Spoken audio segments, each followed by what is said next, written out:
such a pretty thing. We are human, we are animals, we crave the ability to be we. I know it's called me undies. We undies might have sounded differently. Is it a disco now?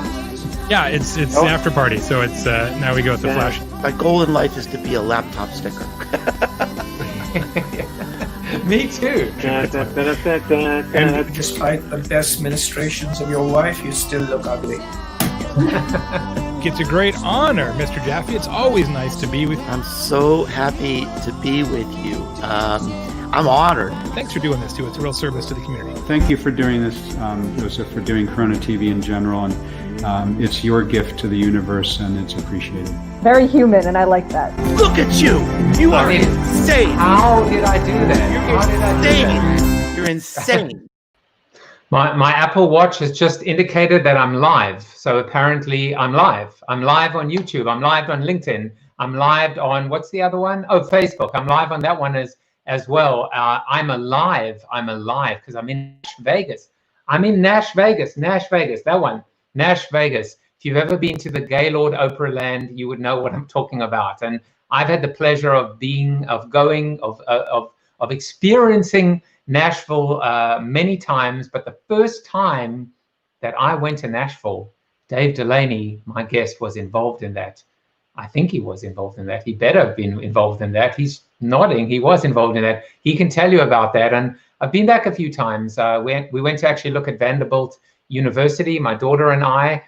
She didn't end up going to Vanderbilt, but as you guys know, if you've been watching on Monday, on Memorial Day, I had Max and Mel, who are both at Vanderbilt, singing a cappella, and they sang for us. It was quite awesome. So Saul Colt has a question. He commented and he said, "Who does a guy have to sleep with to get an invite on the show?"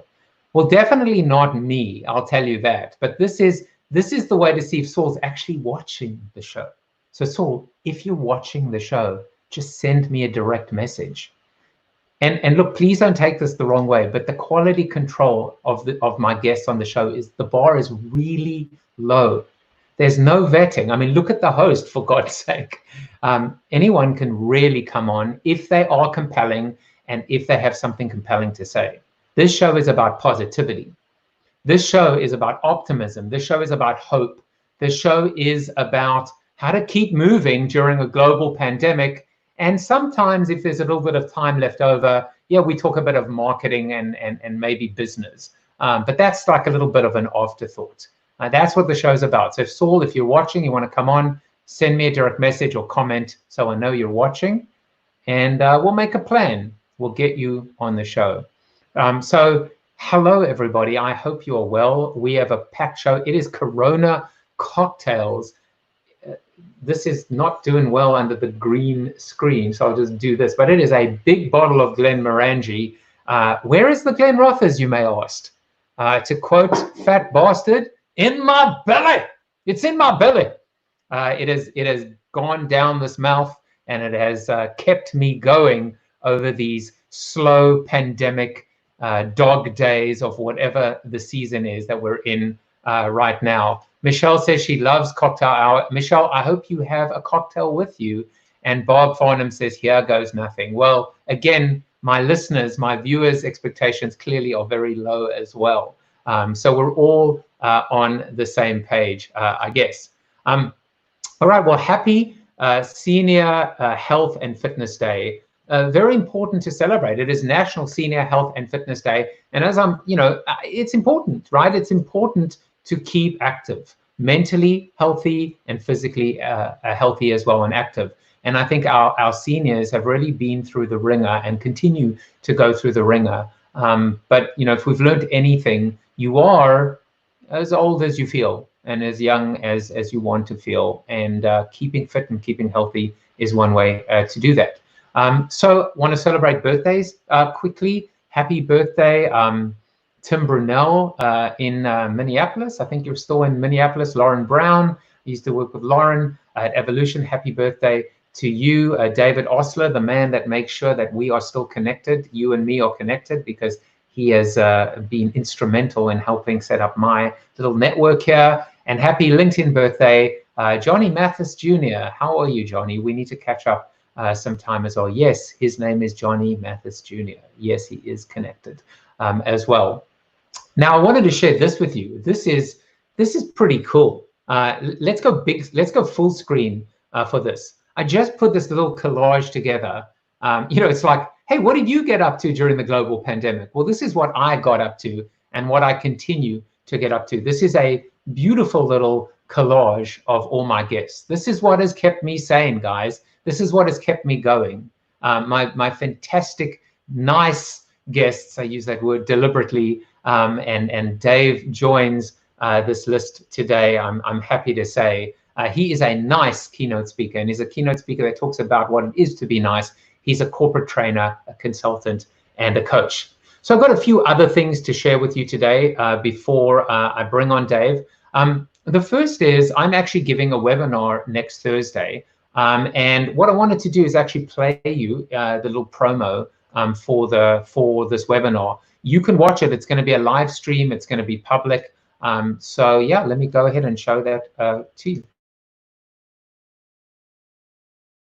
This is Joseph Jaffe, author of Built to Suck, The Inevitable Demise of the Corporation and How to Save It.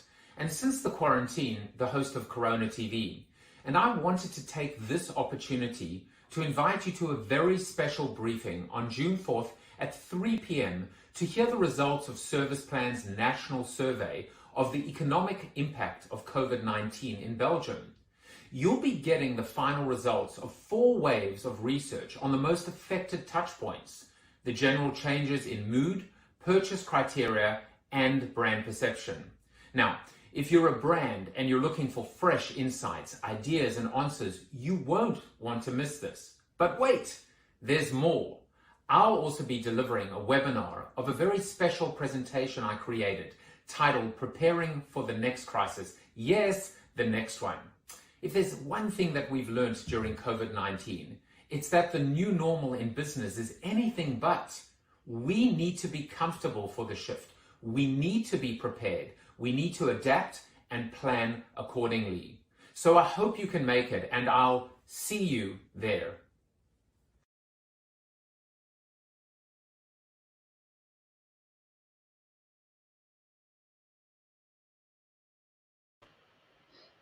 Now, if you'd like to attend, and it's going to be a live streaming, and this is a webinar really that I think is important. It's a message that's important because I talk about my 3 phases, right? One is survive, and then introspect during the great pause. 2 is plan for when we come out of this, and 3 is pivot.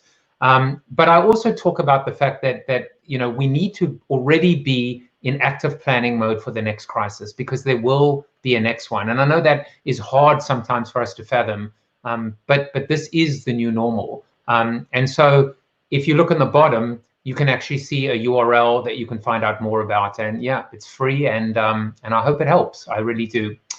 So 2 more things before I bring on the man. One is I wanted to show you this. I heard about this City Mapper Mobility Index.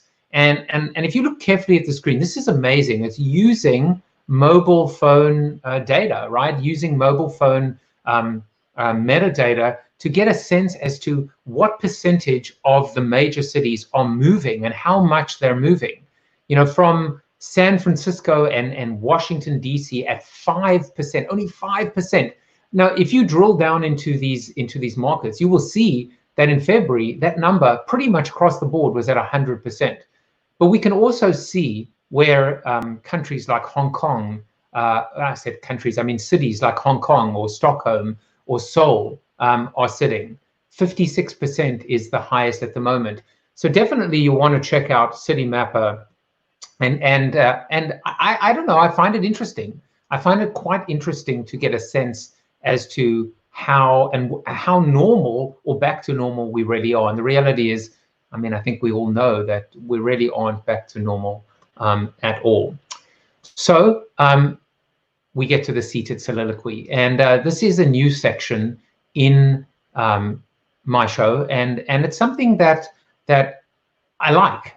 It's important to me because it gives me an opportunity to collect my thoughts and to be as succinct as I possibly can for you and to talk about what's on my mind. And today, the seated soliloquy is actually about my guest and about something that my guest made me think about. And it's all about being nice. Are people naturally nice? I think so. I think our default setting is nice. But as the old saying goes, life gets in the way. Sure, there are exceptions and there are fancy names for these people, you know, like sociopath, narcissist, or member of Congress. Sorry, I couldn't resist. But for the most part, people want to be nice. They want to help. They want to tap into their secret power cocktail of generosity, empathy, and kindness. But life gets in the way, especially in a global pandemic. I tell my kids that when someone acts awfully, it's because something is going on behind the scenes. They're having a bad day. They're hurting. They're insecure. They're weak. Look, it's entirely possible that they're just mean SOBs. But I'd like to believe the default place to start is with the assumption that deep down, they're good. And in this case, I should give them the benefit of the doubt. Of course, if it happens again, I won't be fooled again. I'm no punching bag, and it's time to move on. Perhaps I'm naive. Perhaps I've been drinking way too much Jaffe juice or Corona juice. Perhaps. Also, this is not a free pass to excuse bad behavior. On the flip side, my rule of thumb is that you know off the bat when you've behaved badly. You should feel it immediately. You should feel dirty, guilty, ashamed, embarrassed. Now more than ever, it's time to catch yourself immediately when this happens. Don't double down on your stubbornness. Don't dig yourself into a hole. Don't assume the other guy is there to cut you some slack. Maybe they're having a bad day too. It might be a tall order, but the next time you come face to face with a situation which might have escalated otherwise, submit to nice and let light lead the way. It's now my pleasure to bring on my guest, Dave Delaney. Now, the main focus of Dave's business is communication. He teaches leaders of fast-growing companies how to reach their people nicely. He does this through presentations and workshops virtually for now, through consulting and coaching on topics related to communication. His main keynote is the master communicator's secret weapon. The secret weapon is improv. He also delivers his communication mastery workshops, which incorporate these skills. Please join me in welcoming Mr. Dave Delaney. Hey, thanks for having me. Welcome, Dave. Yeah, it's time great to be here. It's time to drink. Oh, yes. And I've got a little Balmore Oh, scotch. you're drinking single malt. Yes. Now, I love Del Moro. it's a nice one. To be honest, I like, for as far as scotch goes, I'm not a huge scotch drinker, but well, first of all, cheers. Cheers. Cheers. I was drinking before the chin or the chin. There you go. That's good. No, so I lived in Ireland, and I lived in Galway, Ireland for a couple of years back in the day. And in Galway, they burn peat. It's right on like there's bogs all around in the Connemara outside of Galway. And so they burn peat in the pubs and in the, the whole town in the winter reeks of peat.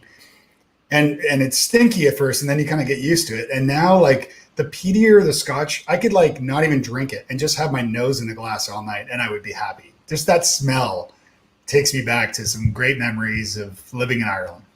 So, did you ever meet the Galway girl? I did. I married her. Although it turns out she's from Tennessee.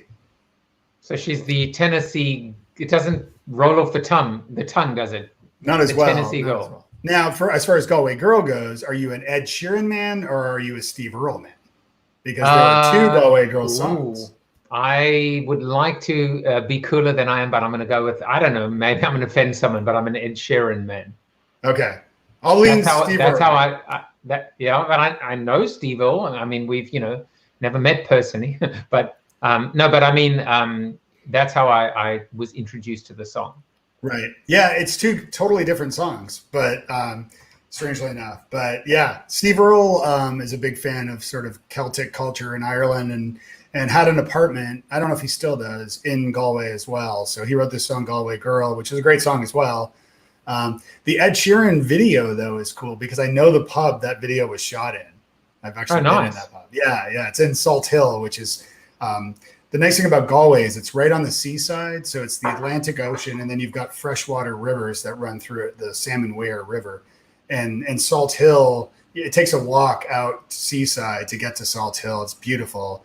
And there's some nice pubs there. And that's one of those pubs. So I kind of I think I'm going to have to take him out and then if I took me out for a second, you wouldn't hear me. But why am I showing Nash Vegas when I should be showing that Celtic pub, the scene of Galway Girl? I mean, what was I thinking?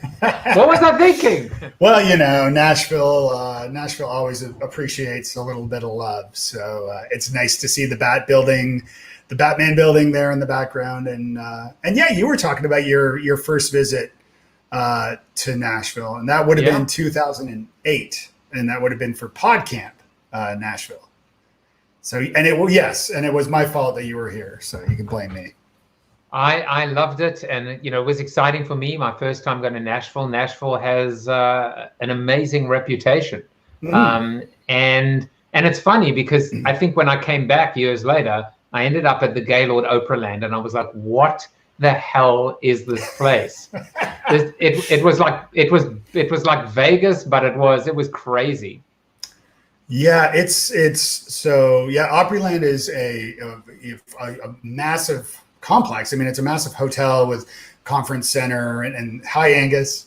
Angus and I just had a pint last night, so there you go. Wait, a real one or a virtual one? A real one. So we sat on. With full disclosure, we sat about 8 feet apart on a patio. So it's interesting in Nashville right now because things are starting to open up again. I'm not sure how I feel about it, but so he was the first person I've actually gotten together with. But So anyway, Opryland is this massive complex, massive hotel with like a river that runs through it, almost like a Vegas, as you said, like a Vegas casino. It's kind of crazy, and hotel. I'm trying to look and see where Nashville is on that list of cities, but I don't see it.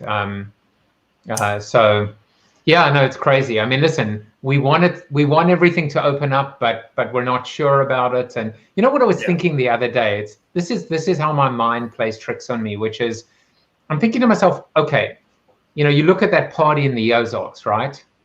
Which, by the way, nobody can look at the same way because of the series called The Ozarks, which is insane. But anyway, and I'm thinking to myself, what is different now compared to 2 months ago or 3 months ago? Is anything different? Like, I don't know the answer. Do you know the answer? Is the answer there's less virus in the air, or is I don't know, what is different? What's changed? I think it's interesting to see. Like, I think people are getting squirrely, they're getting fed up, and I think in smaller communities or smaller cities that have not been as affected yet by coronavirus, I think people are getting so antsy that they're dying to get out. And I'm from Toronto originally, so and in Toronto, if you look at the footage of the news in Toronto, you can see there's a park downtown called Trinity Bellwoods, which is a popular, nice park. I mean, Toronto's got a lot of them, but in Trinity Bellwoods, there's been hundreds of people just hanging out in there, and the police are constantly trying to clear it. And so, yeah, I think people, especially depending on where you are, especially as the weather gets nicer, and I know summer is very limited in Toronto. So when it starts to get hot, people want to get out and take advantage of that. And I think they are starting to do that, although it's highly ill-advised. So I just want to let you know, Michelle Stearns has a cocktail, a little rosé wine. So good for you, Michelle. And nice. Bob said he said, I did a setup this morning. Well, does it count as fitness? Is it a sit-up or a setup? And by the way, I'm just looking. I just got a private message from Mr. Saul Colt. So you know what? He called my bluff. Now I have to have him on the show. Well, how many Canadians can you have on the show, though? Just gonna. You know what? I have a 3 Canadian limit. So I've had Mitch, I've had you, and I mean, I think Saul makes it by the skin of his teeth. The border is not closed yet. He's lucky. You know, Saul's a character, and I'm looking forward to having him on. Saul's the best. Yeah, I like him a lot. He has the best tchotchkes. And he's got I don't know what's going on with that beard, but I think there are things living in it at the moment, in my opinion. So Saul, go ahead and book. I'll send you the link, and it'll be awesome to have you. You know, Dave, the soliloquy today was inspired by you. And, you know, you're a man that's built a whole business and a practice and a mission around this idea of nice. And it almost sounds like too obvious. It almost sounds too simple. And yet it is the one thing that maybe we need now more than ever. And so that's why you inspired me to talk about the fact that we need to sometimes train ourselves or remind ourselves that our default setting is nice. And sometimes we've forgotten that, or we've buried it, or we've suppressed it. But talk a little bit about your journey and how you came to nice and built this whole practice around it. Yeah, thank you. Well, and it was great, by the way. I loved it. Thank you. Well, first of all, I'm Canadian, so we're all nice. So I got that going for me already. So it's in my DNA. But no, I think it's incredibly important now more than ever to just like be kind to one another. I wrote a book a few years ago called New Business Networking, all about networking. And after that, I started a website called networkingfornicepeople.com, where if you are nice, drop by. And the whole idea is just call it karma, call it whatever you want, but it's about being kind to one another. It's about, and as it applies to networking, it's about aiming to serve your community, to help other people first and foremost before ever asking for anything in return. And in some cases, you're not doing it to ask for something in return. You're just doing it to be nice.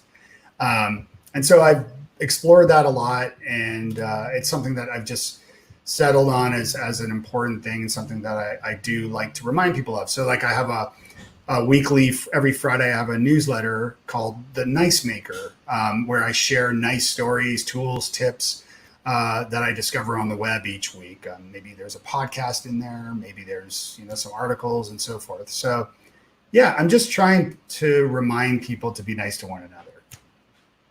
So I want to be nice to you and tell you, because I couldn't work out if this is on my side or not, but you seem to be lagging, as in your beautiful face and your lips are not in sync with the audio. So yes. Can you see that happening? I do notice. Yeah, I do notice a little bit of a lag. I shouldn't. Let's see. So I tell you what, if you want to like kind of X out, come back in, I'll be here. I'm going nowhere. I mean, I'm drinking. I got a pretty big bottle of scotch to get through. So why don't you head out and come back in, because Okay. Yeah, let me do that. I'm gonna hop out and I'll come right back in. All right. And he's gone.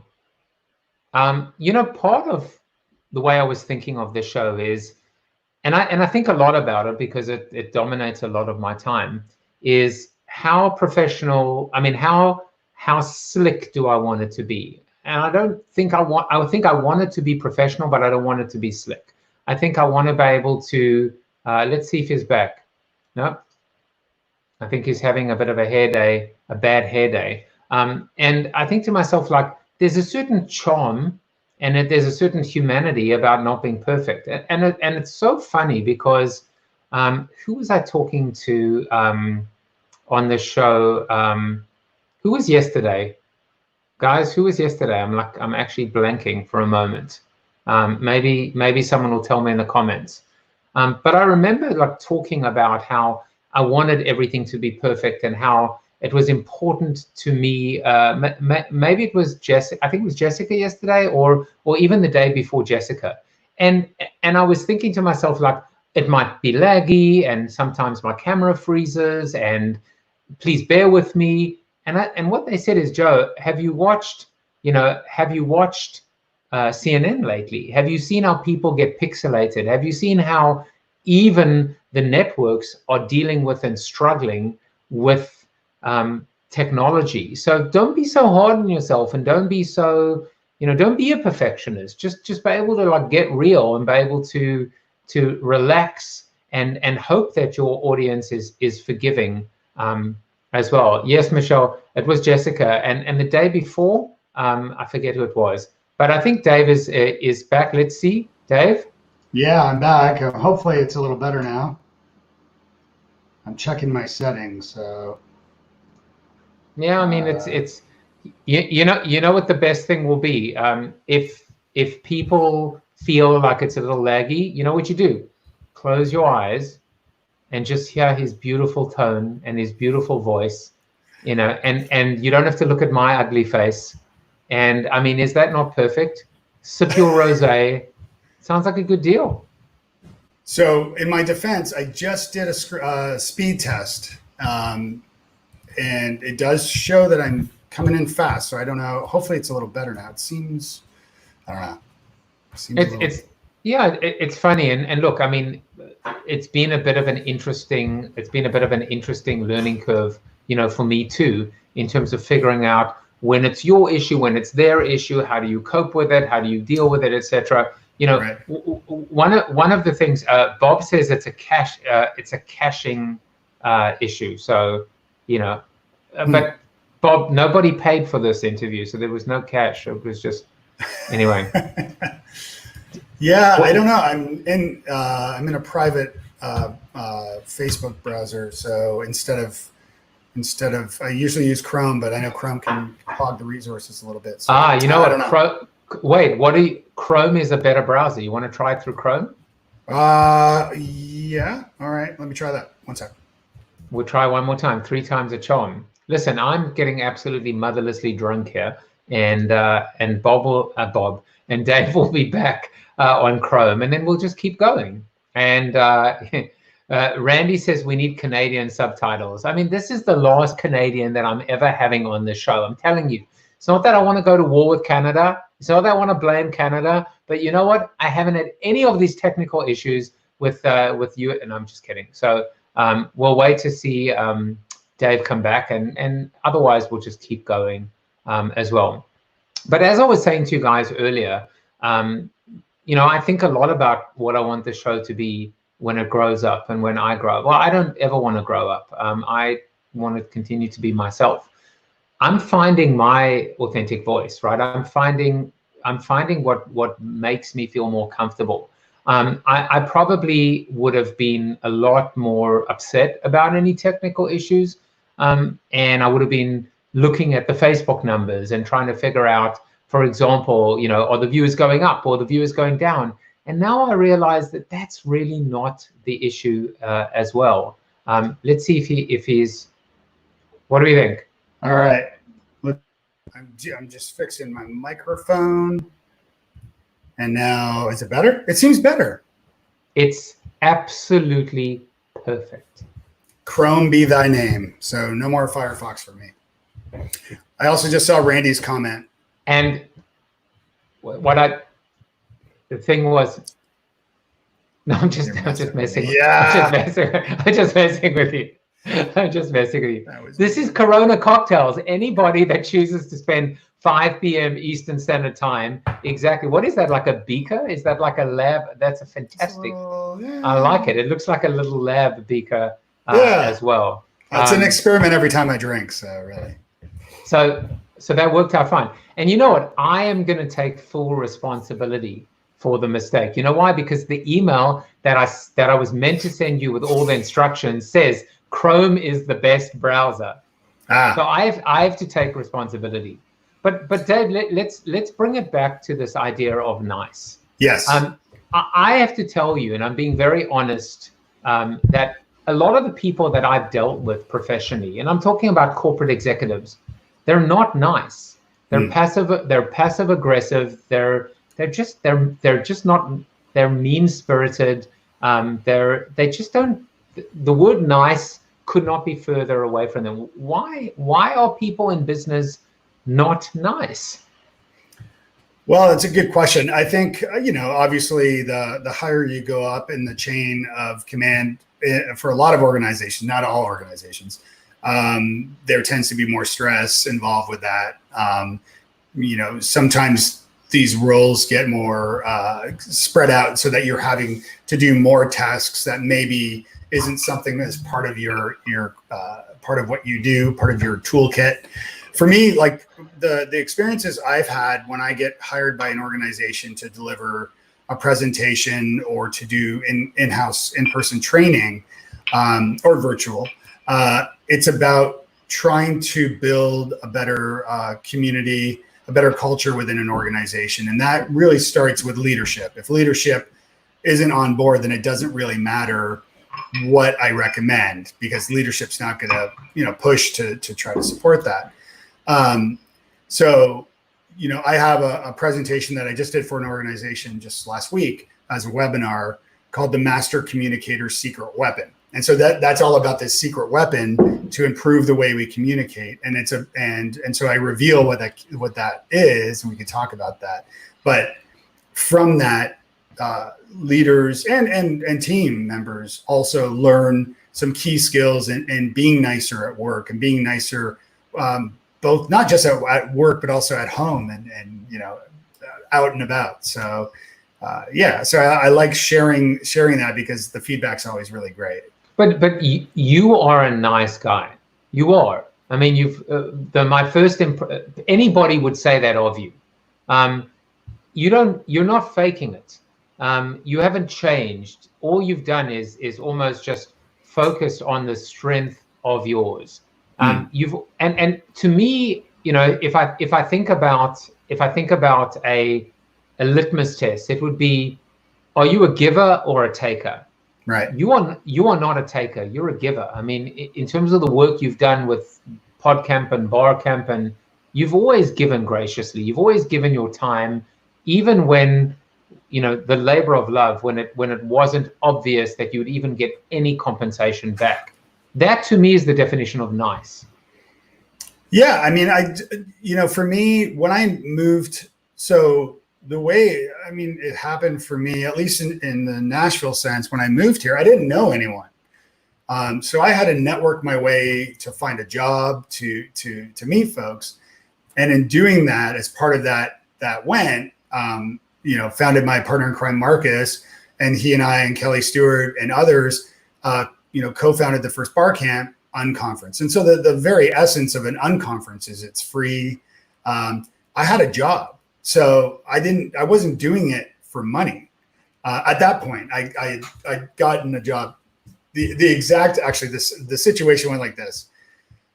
I had met the founder of Emma, the email marketing company we're familiar with here in Nashville, their founder, Clint Smith. And so I met Clint, and he set me up on a blind date, basically, with Marcus to feel me out. Marcus Whitney was the CTO at Emma, and he wanted to bring me on to work at Emma, but he wanted Clint or Marcus to meet with me for coffee to make sure I was going to be good.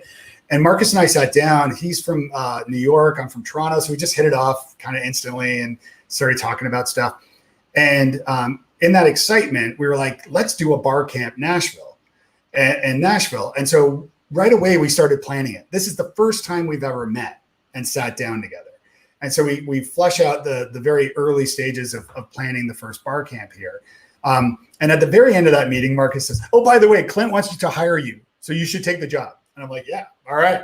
So I got this job with Emma. But again, planning BarCamp then I was working at Emma, and it was all just a passion thing. And so then we co-founded PodCamp, which you kindly joined us for. And I wanted to find a way to keep the community here together, this kind of tech nerd marketer, whatever group, these social media misfits before social media was called that. It was called new media.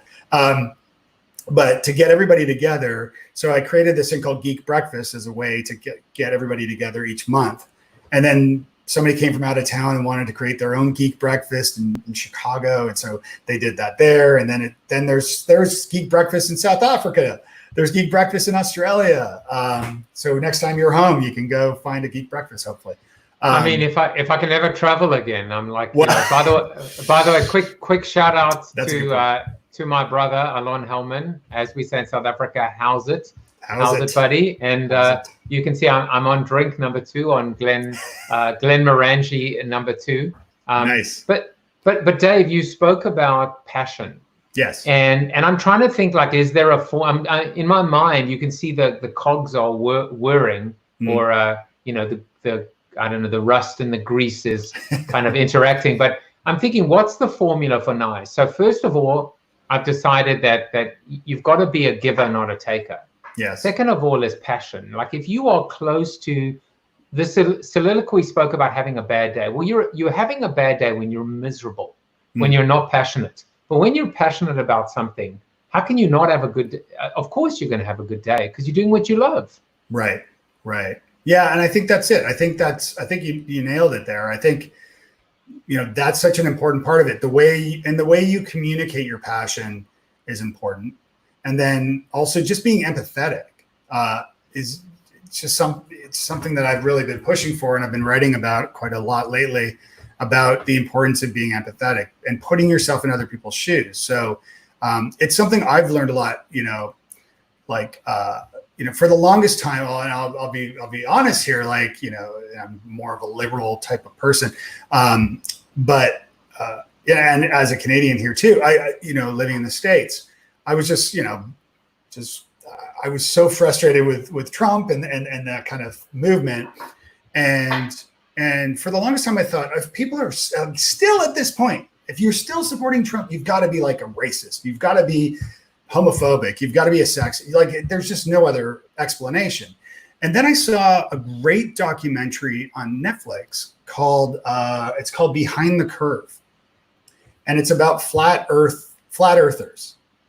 And I'd heard about this, and I started realizing, and the comparison here is that flat earthers believe in this so much, and they find their community online. We can talk more about algorithms if you like, but they find their community, and suddenly they have found a group who all believe in the same thing wholeheartedly. And they are so into this, and they push it until, especially with flat earth, they realize they're wrong. But they put blinders up and they continue on, because if they pull out of that theory, then they are basically saying screw you, goodbye to their community, and they're also looking and feeling like fools. So it's what's called the sunk cost fallacy, right? You've invested so much into something. There's a lot of different scenarios with that, but you've invested so much into something that you can't pull out now. And so learning about this and rethinking this, it's made me, you know, open my eyes to Trump supporters in that sense of like, okay, they are part of this community.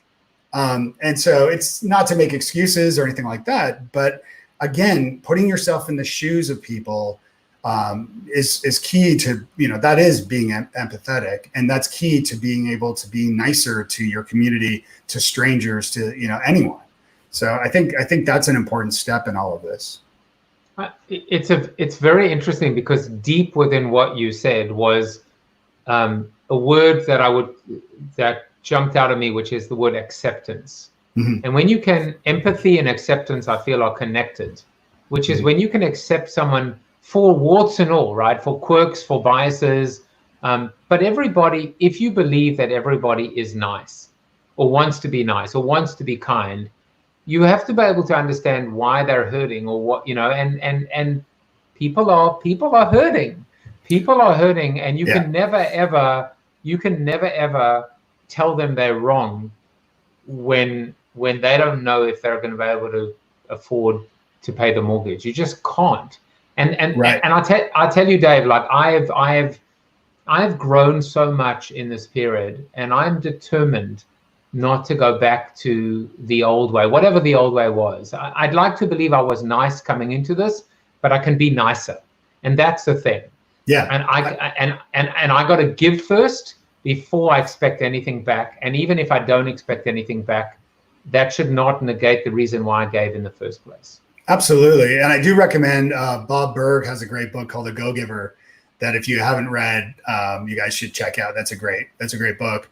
about that. But yeah, it's all about just trying to find ways that you can be kind, be nicer to people. And that's just about everyone. It's just considering, we all have bad days, of course, but follow, you really should just look into, like, consider why someone may be acting up in a way. And that's not to say that there's jerks out there, for sure. There are, like, people that are just, horrible.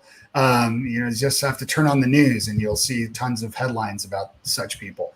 But I think really at the end of the day, the people that you deal with on a day-to-day are certainly, decent people. Hug the Hater, definitely. Yes. So also, let's talk. Also a good book. So now let's segue to this idea of improv. How do you help corporate executives better connect employee to employee, employee to customer? Mm-hmm. How do you help them be better communicators and better collaborators? How does improv help? Yeah, great question. So my part of my background is I studied improv at Second City in Toronto, and I went through their whole course, multi-levels and so forth. And I studied improv, and then I started performing improv comedy. And if you've seen Whose Line Is It Anyway, you have an idea for how improv works. And I spoke at a conference in 2015, HubSpot's inbound conference in Boston. And rather than doing another presentation about social media, which I'm an early adopter in this stuff and have been involved with, I wanted to do something different. And so I did this presentation called Improve with Improv. And I wrote a little book about it as well, which I'll give you guys for free if you want a copy. It's just a little ebook, but it's got some great illustrations and things. And the feedback was so great that I put together a workshop, and this presentation evolved into what's now called the Master Communicator's Secret Weapon. And that secret weapon is improv. And now the three key takeaways from that presentation and from this training are to not fear failure, to lead with acceptance and be empathetic, and to actively listen, to listen effectively. And so I go through exercises with that, and it depends if it's in person, then we're doing an in-person workshop. So I did that.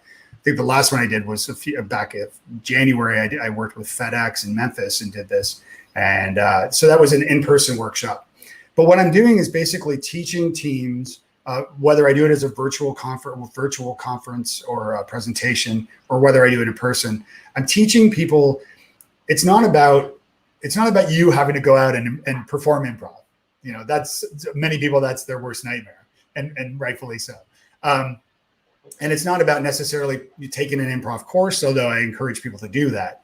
But it's about these key takeaways from improv and applying them to your business. So using yes and, meaning to accept and then build upon something. That teaches people and team members and leaders to accept opportunities. So are you familiar with yes and, Joe? I actually am, and yeah. I was at Google doing a workshop, and I was, I think, with my client at the time, which was AB InBev, and I think we were in Google Garage, and so we played this exercise, and it starts off you can't say no but, right? You can't say no, right? So they said, all right, we're going to play yes and. Everybody go in a big circle. And I'll never forget this. Like, I never forgot this. They said, hey, I'm thinking of throwing a pirate party. So go. Do you want me to go yes and or no but? No, you got to do yes and. Yes and. Okay, yes. And I love pirates. Yes, and everybody should come wearing an eye patch. Yes, and they should wear 2 eye patches. Yes, and everybody should say, "Arr," says I.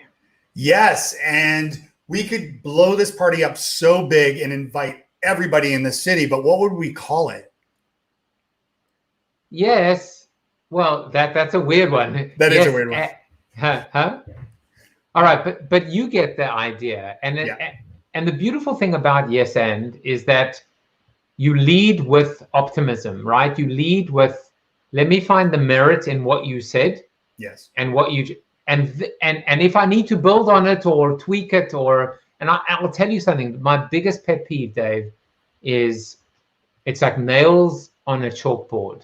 When someone says to me, "My concern is," I'm like, "What? Yeah. I just told you my life's work, my startup idea, my business, and your first words out of your mouth are my concern? Who the hell are you to be concerned? Right. Why don't you tell me what's good about it, and then you can break it down.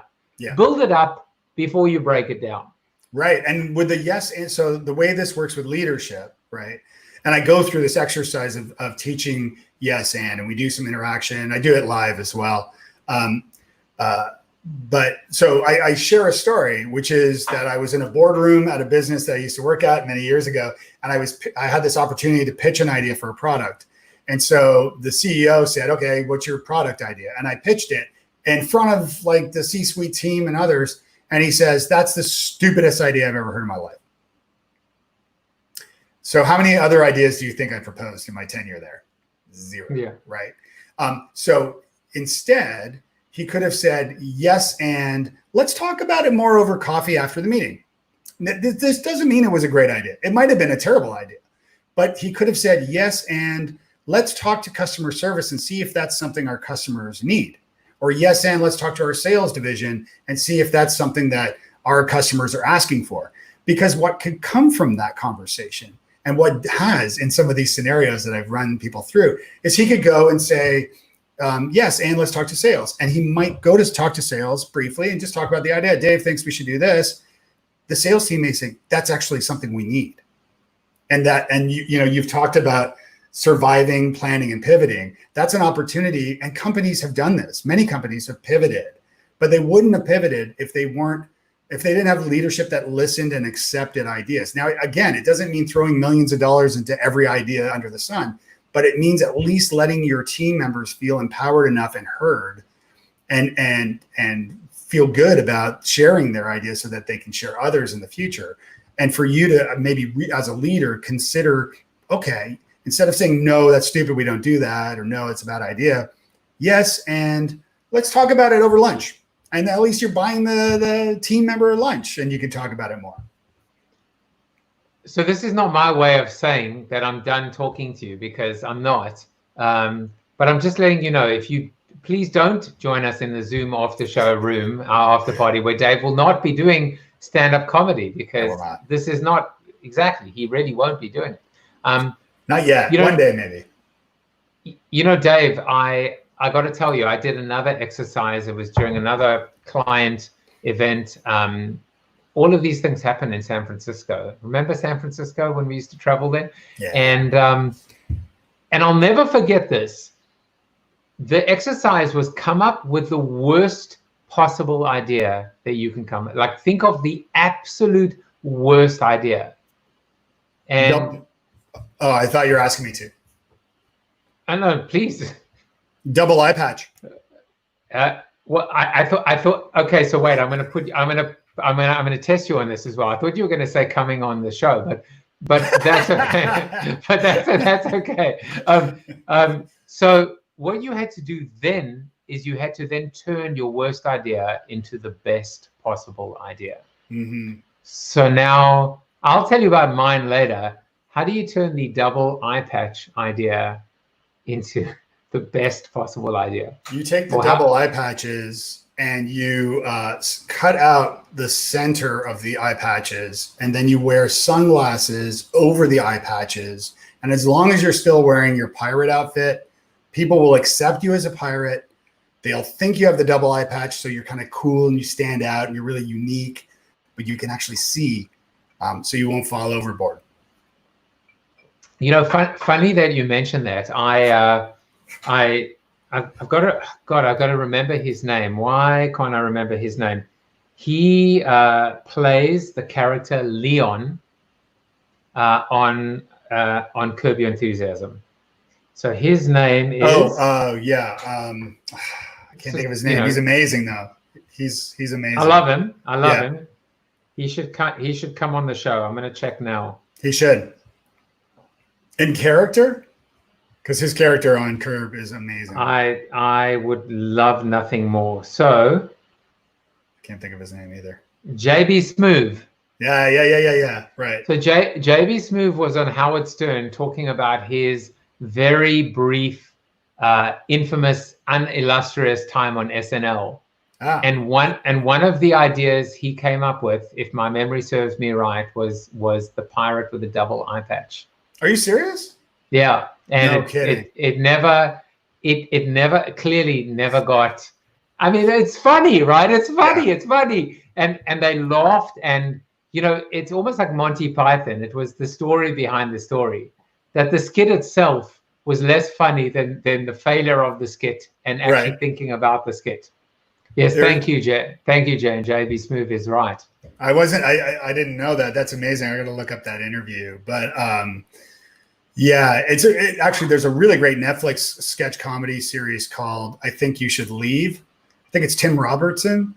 I think it's Robinson, maybe. He used to be on SNL, or he was a writer on SNL. I can't remember. And a lot of the sketches on that show were actually rejected by SNL, and they are gold. They're not all amazing, but no sketch comedy show is perfect, with the exception of maybe Kids in the Hall and it's on Netflix, right? It's on Netflix. Yeah, I Think You Should Leave. If you have a warped sense of humor and you like sketch comedy, you definitely should watch that. You could and hit me up, by the way. I'm on Dave Delaney on the socials, but let me know if you watch that, because I want to hear about it. What does it say behind you, by the way? It says Dave is live. DaveIsLive.com. That is so that's a little website. We might talk a little bit about LinkedIn. I do a lot of coaching and consulting on LinkedIn. I do profile audits and things like that. So I put together a little downloadable tips package for your viewers and listeners that's available there, to give them tips on optimizing their profiles. Because a lot of people right now are out of work, or their businesses are suffering, and they're looking for business development ideas and new ways to network. And in order to do that using LinkedIn, which really is the professional go-to network for that, you want to look your best. And so I've got a list. I've got some tips of optimizing your profile, so you can find that there. Well, I'll tell you what, we're going to go to the Zoom room for 5, 10, 15, 2 hours. And if you want to interact with Dave, if you want to ask him some questions about your LinkedIn profile, or anything that we discussed, come on over. I promise you his audio will be synced with his video. It's working. The worst of our problems will be that we'll be Zoom bombed. But Dave, I want to just give you the final word. Anything you want to plug besides your website? How do people subscribe to your newsletter? Yeah, if you go to davedelaney.me, it's in my little name there, davedelaney.me, scroll down the footer and you'll find the Nice Maker sign up form there, or you can go to nicemaker.co for that. That's where davedelaney.me is where I blog and write and do other stuff. I have just announced, or I'm about to announce to my email subscribers, go sign up. It'll be good. But I am taking a 2-month hiatus on social media for the first time ever since starting this stuff in the early days, June 1st. So I'm going to take a bit of a break for that. And yeah.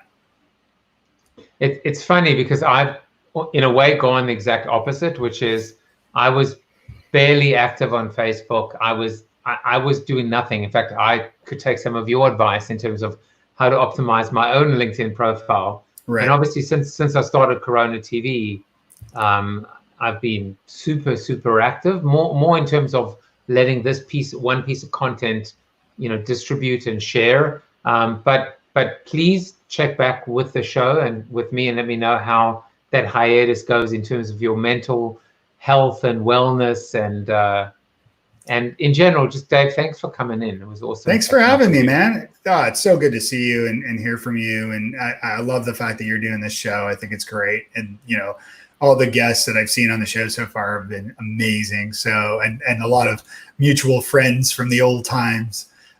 So yeah, it's great. Back when kittens were the were the ones repairing Twitter when it went down before the fail whale. Wow, I mean, that is, you need to go and research that. I'm thinking of like 3 Wolf Moon, and there's so many good memes. Okay, well, Dave is going to head over to the Zoom room. Yep, and I will see you there as well. You know, guys, today was about improv. I mean, we spoke about being nice, and we spoke about improv.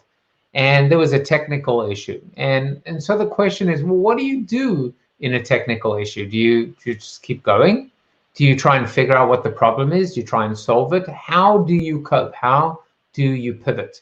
We talk about pivoting in business a lot, but you also have to sometimes pivot in terms of how you can think on your feet. And that's the power of improv. So if you guys are, I mean, just come on over to the Zoom room and we'll carry on this conversation. Anyway, I'll see you guys tomorrow. Take care. Love you. Whatever. Too many drinks. You know what the drill is. Bye.